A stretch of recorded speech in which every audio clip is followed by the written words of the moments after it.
Oh ya, maaf sebelumnya ya, nanti Anda akan mendengar sedikit berisik ya di luar karena sedang ada hujan ini ketika recording. Jadi mudah-mudahan gangguan noise dari hujan tidak terlalu mengganggu ya. Anda bisa tetap mendengarkan suara saya dengan jelas. Baik, kita lanjutkan. Jadi tadi kita sudah memulai rangkaian baru ya. Nah, seperti biasa, ketika kita membuat rangkaian baru, maka penamaan itu penting. Artinya kita ganti dulu ini nama yang default yang diberikan oleh si ya aplikasi ini. Ya, kita ganti dengan nama yang spesifik. Misalnya kita kasih nama rangkaian minimal gitu ya. 01. Nah, kemudian Anda klik enter. Nanti dia berubah di sini menjadi rangkaian minimal 01. Oke, baik. Melanjutkan materi sebelumnya, jadi di sini saya akan memaparkan tentang rangkaian minimal. Apa itu rangkaian minimal? Jadi rangkaian minimal adalah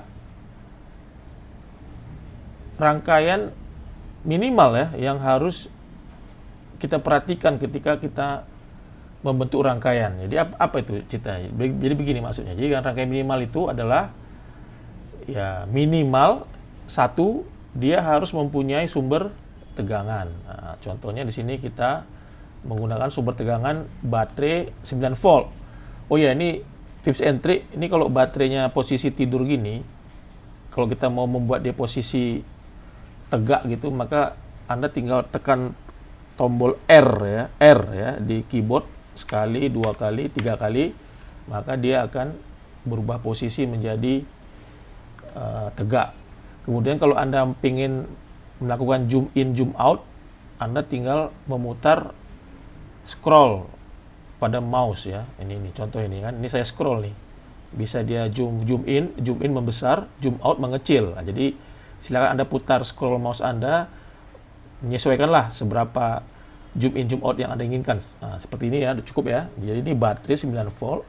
Nah, jadi syaratnya itu satu, dia harus punya sumber tegangan. Yang kedua, dia harus punya beban. Nah, kamu harus ingat tuh. Jadi satu, mempunyai sumber tegangan. Kedua, syarat kedua adalah dia harus mempunyai beban. Nah, apa itu beban?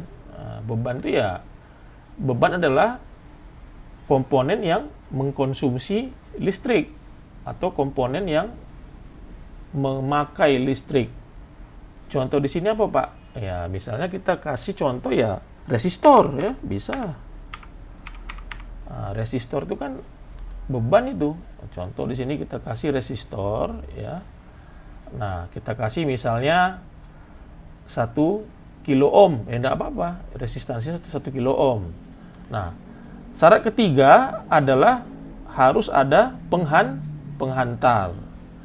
Nah, apa itu penghantar? Penghantar adalah konduktor.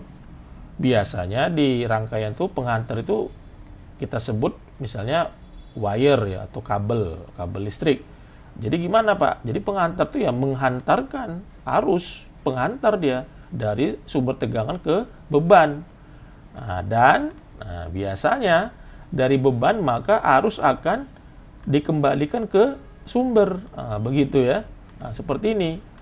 Nah, jadi ini adalah contoh rangkaian minimal. Saya ulangin. Pertama, syaratnya harus punya sumber tegangan atau sumber listrik. Kedua, harus punya beban.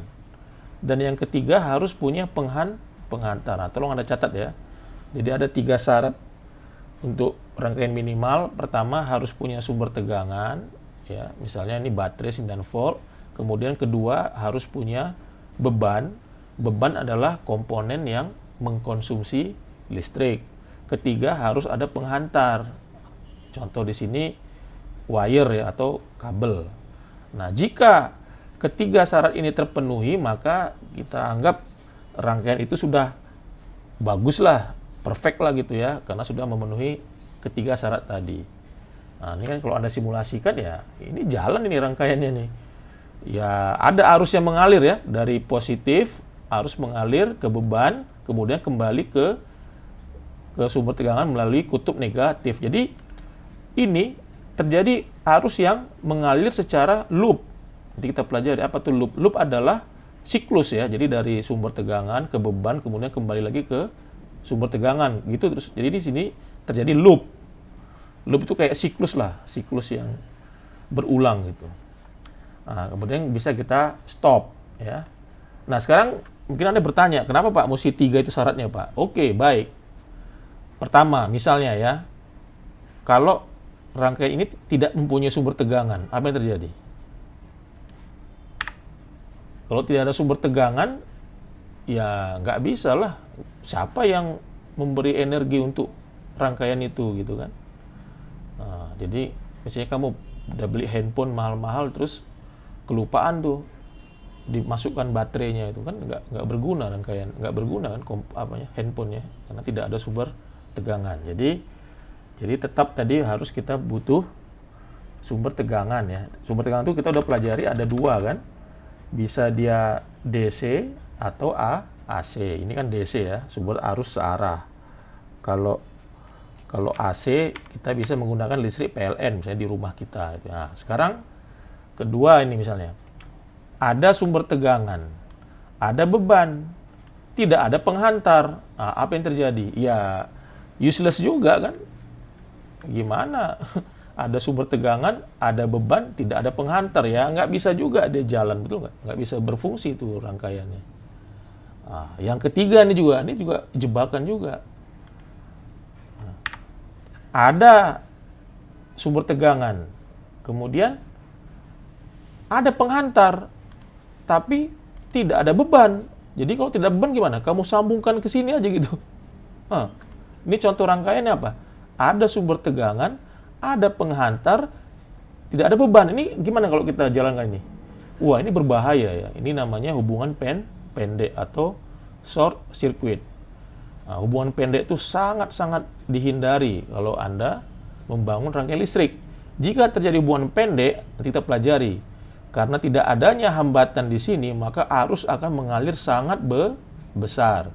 Arus yang besar itu biasanya menimbulkan panas dan merusak si kabel ini. Kalau ini terjadi di rumah, si kabelnya terbakar, maka bisa memicu kebakaran begitu. Jadi dan juga merusak. Ketika baterai ini kamu hubungkan secara pendek seperti ini tanpa ada beban, maka baterainya juga akan rusak. Oke ya.